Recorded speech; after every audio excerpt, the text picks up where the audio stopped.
Sarkhej Mahammadpura road પર જ્યાં હાલમાં ટીપીનો રોડ છે અને તેની નજીક 4 રસ્તાનો ક્રોસ બને છે, આ જગ્યાએ ફરી એકવાર ગંભીર અકસ્માત સર્જાયો છે। ખાસ વાત તો એ છે કે આ 4 રસ્તામાં ચારે તરફ એક પણ સ્પીડ બ્રેકર નથી, જેના કારણે અહીં વારંવાર અકસ્માતો બનતા રહે છે।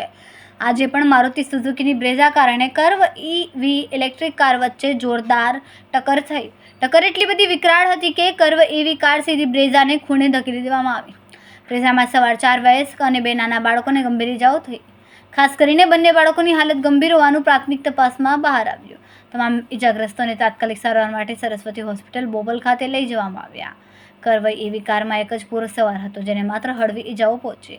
અકસ્માતની જાણ થતાં સરખેજ એમ ડિવિઝન પોલીસ ઘટના સ્થળે દોડી આવીને વધુ તપાસ શરૂ કરી। અકસ્માતના ચોક્કસ કારણો જાણવા માટે સીસીટીવી ફૂટેજ સહિતના પુરાવા એકત્રિત કરવામાં આવી રહ્યા છે।